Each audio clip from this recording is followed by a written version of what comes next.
มาเลยเอาเลยเฮียเนี่ยอยู่ยามในห้างกันได้ยาอะไรสวัสดีครับท่านผู้ชมครับสวัสดีครับ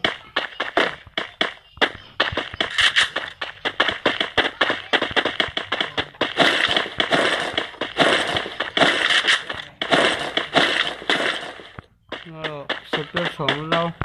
เดี๋ยวก่อนนี่ไอ้เดี๋ยวก่อนนะเฮ้ยกระสุนมาชุนมีอะไรอย่างเงี้ยนี่เลยเอาคู่ไปโอ้ยนี่ก็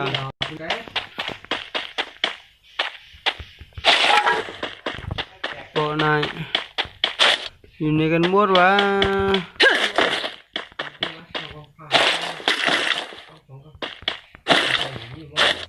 โอเคมาเตรียมอาวุธชิ้นเดียวอย่างอ๋อ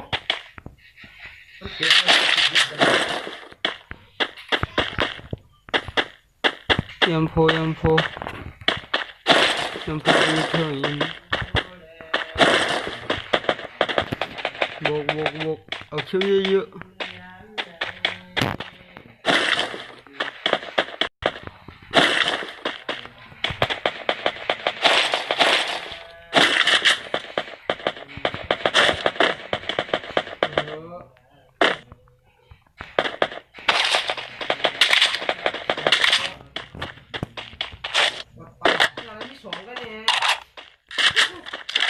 ก็มาสอนแล้ว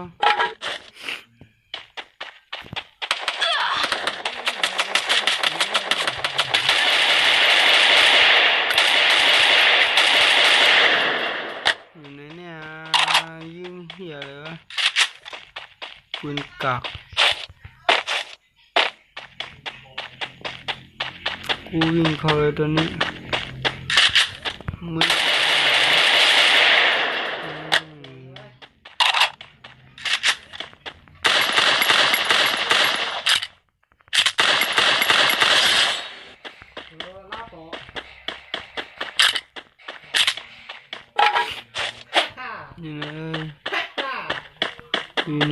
อยู่ในเน็ตไม่ค่อยรีครับผมเน็ตไม่ค่อยรีครับฮัลโหลเน็ตไม่ค่อยรีจะเย็นชีครับใจเย็นชีครับตอนนี้เน็ตไม่ค่อยรีฮัลโหลอยู่ไหนยุ่งมาเลย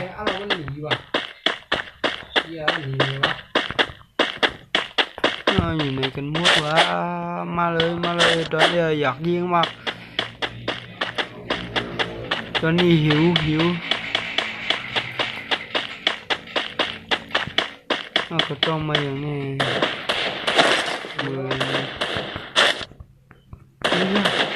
คนว่ะเจอคนว่ะ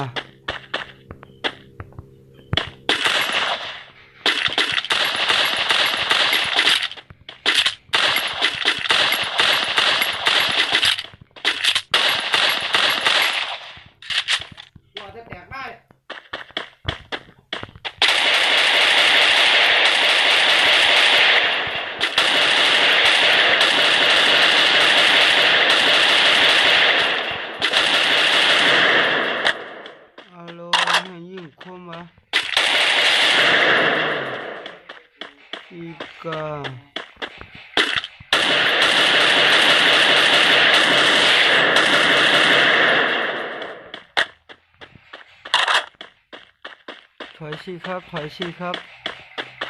ถอยสิครับโอ้โหลาหมดต้องอย่างนี้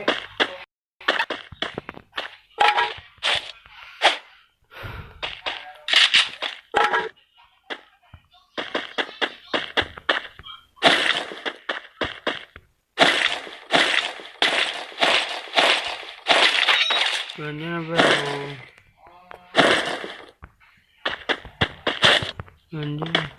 ไม่เชื่อหายใจ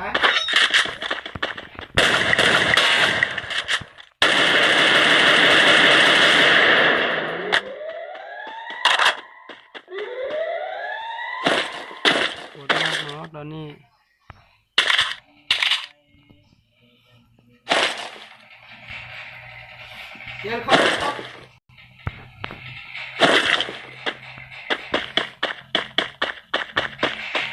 ไม่ไรคิวเนี่ยเอาดีเนี่ยคิวไรคิวอ่ะ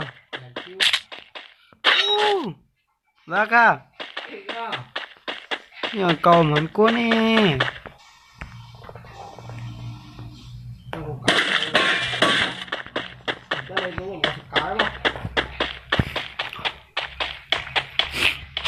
นางเก่าเนี่ยนางเก่าก็หาคนนี่เหมือนคนวะมันก็ได้กินก็น่าเหลือทานคิว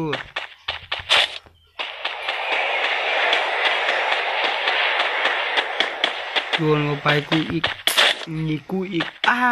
ชิบหายเลย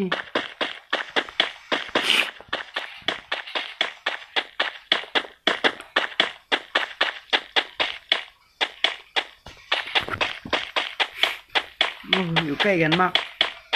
เนาะ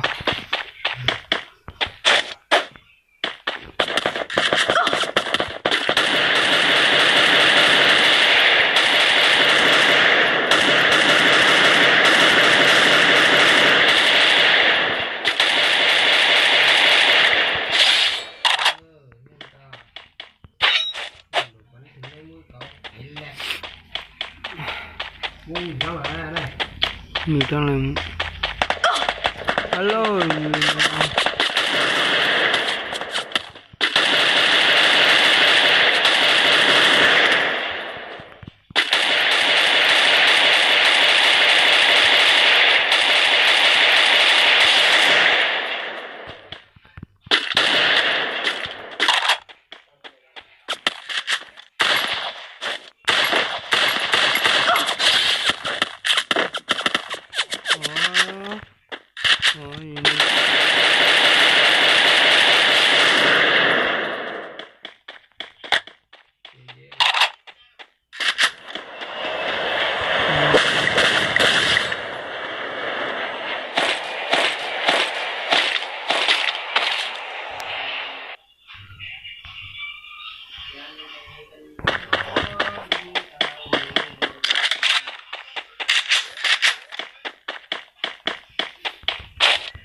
โอ้มันจันแจกอีกดูดีเฉยนี่เอ้ยเธอวัน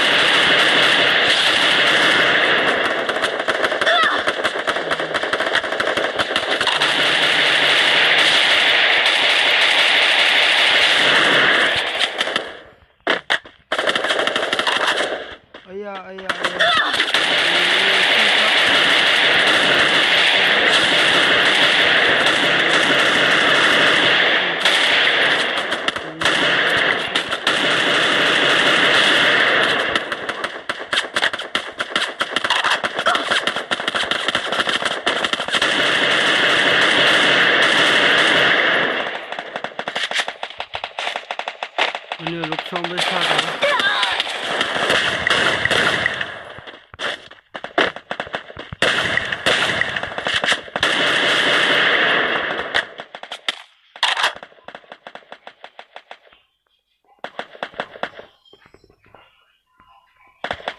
ไม่เลยจากอะไรคิวมาห้องก่อนดิเนี่ย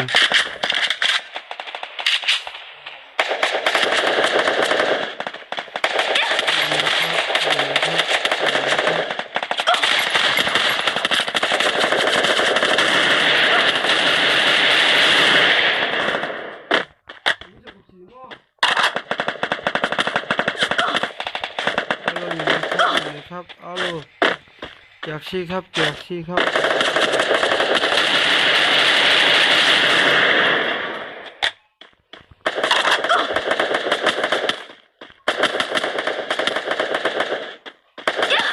ตัวแตกแน่อาจจะแตก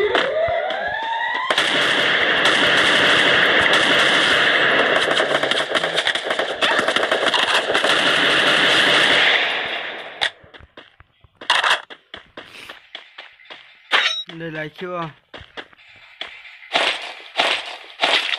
ได้เยอะไหม เราเนี่ย โอ้ไม่ไปแกเนี่ยโหลเข้าใจบ้าล่ะเข้าใจบ้าล่ะนี่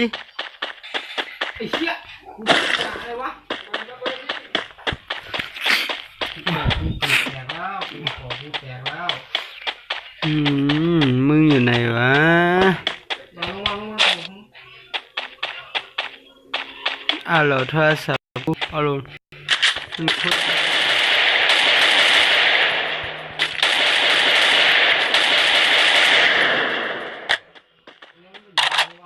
ไอ้กูโดนหลังไม่ไอ้เฮ้ยโย่มมันมีอะไรอ่ะกูลงหลังมาเฮ้ยอ๋อนี่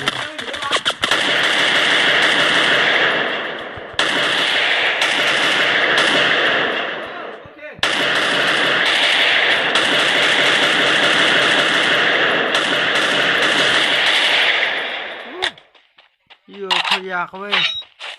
กระทะชิบหายมึง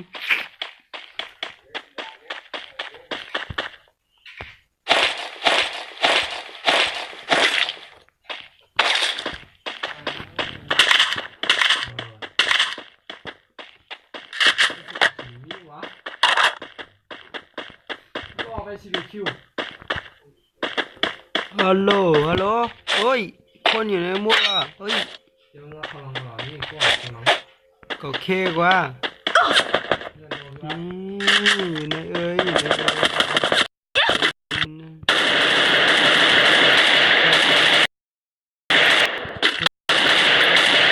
เธอจะไปไหนฮัลโหลเธอ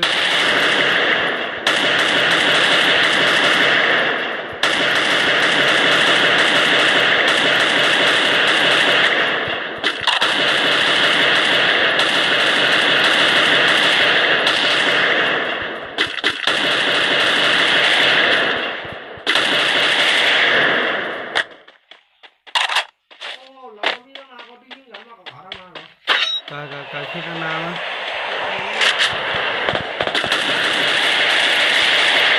โอ้เล่น